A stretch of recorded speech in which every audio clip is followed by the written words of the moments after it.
चलिए क्लास शुरू करते हैं। आज का हमारा विषय है मौलिक कर्तव्य, मतलब अनुच्छेद 51A। ये परीक्षा के लिहाज से आप समझिए बहुत ही महत्वपूर्ण टॉपिक है। अक्सर इससे सवाल पूछे ही जाते हैं और आज हम इसे इस तरह से समझेंगे कि आप कभी नहीं भूलेंगे। हम एक खास मास्टर कोड का इस्तेमाल करेंगे।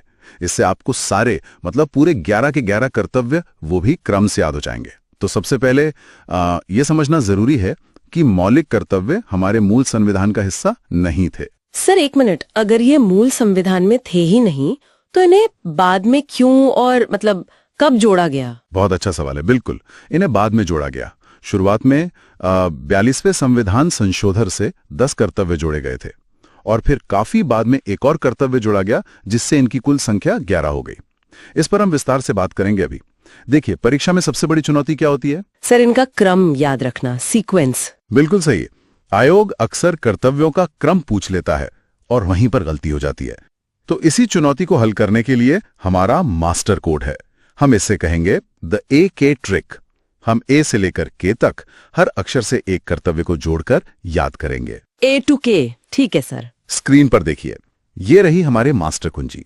A से एंथम, B से बापू, C से complete unity, D defence, E equality, F fancy culture, G green nature, H humanity, I Indian property, J joint activity और आखिर में K किड्स एजुकेशन। अब हम एक एक करके इन्हें समझते हैं। ठीक है जी सर, बिल्कुल। तो सबसे पहले A फॉर एंथम मतलब राष्ट्रगान। कर्तव्य कहता है कि संविधान का पालन करें और उसके आदर्शों, संस्थाओं, राष्ट्रध्वज और राष्ट्रगान का आदर करें। ये तो सीधा है। हाँ, अब आते हैं B पर। B फॉर बापू। बापू? हाँ, बापू।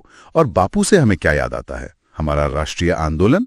हाँ। तो कर्तव्य है स्वतंत्रता के लिए हमारे राष्ट्रीय आंदोलन को प्रेरित करने वाले उच्च आदर्शों को हृदय में संजोए रखें और उनका पालन करें। सर बापू से आंदोलन को कैसे याद रखें, मतलब कनेक्शन क्या है?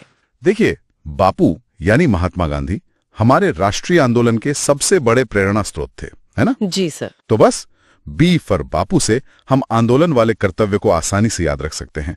ये एक मेमोरी ट्रिक है। अच्छा ठीक है सर, समझ गई। चलिए, अब तीसरा C फॉर कंप्लीट यूनिटी। इसका मतलब है एकता और अखंडता। कर्तव्य कहता है भारत की प्रभुता, एकता और अखंडता की रक्षा करें और उसे अक्षुण्ण बनाए रखें। इसके बाद है D फॉर डिफेंस। बहुत आसान है, रक्षा। देश की रक्षा करें और आह्वान किए जाने पर राष्ट्र की सेवा करें। ठीक है। अब आता है E फॉर इक्वालिटी यानी समानता। ये थोड़ा लंबा है, ध्यान से सुनिए। भारत के सभी लोगों में समरसता और समान भ्रातृत्व मतलब भाईचारे की भावना का निर्माण करें और ऐसी प्रथाओं का त्याग करें जो स्त्रियों के सम्मान के विरुद्ध हैं। जी, ये बहुत जरूरी है। बिल्कुल। अब आगे बढ़ते हैं F पर। F for fancy culture. ये याद रखने का तरीका है।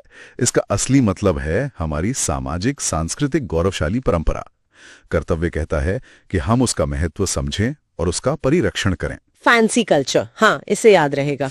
अगला है G फॉर ग्रीन नेचर। पर्यावरण। बिल्कुल। प्राकृतिक पर्यावरण की रक्षा करें, उसका संवर्धन करें और प्राणी मात्र के प्रति दया भाव रखें। ठीक है सर। इसके बाद H फॉर ह्यूमैनिटी मतलब मानवता। कर्तव्य है वैज्ञानिक दृष्टिकोण, मानववाद और ज्ञानार्जन तथा सुधार की भावना का विकास करें।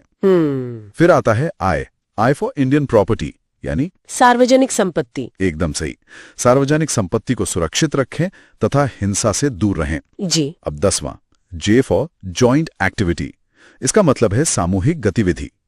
कर्तव्य कहता है कि व्यक्तिगत और सामूहिक गतिविधियों में उत्कर्ष की ओर बढ़ने का प्रयास करें। ठीक है। और अब आखिरी K फॉर किड्स एजुकेशन। बच्चों की शिक्षा। संरक्षक उन्हें शिक्षा के अवसर प्रदान करें। सर यही वो 11वां कर्तव्य है ना जिसे बाद में जोड़ा गया था? बिल्कुल सही पकड़ा, एकदम सही। इसे 86th संविधान संशोधन द्वारा जोड़ा गया था। 86th amendment. ठीक है सर। तो चलिए अब इस पूरी लिस्ट को एक बार टेबल में देख लेते हैं ताकि सब कुछ एकदम साफ हो जाए।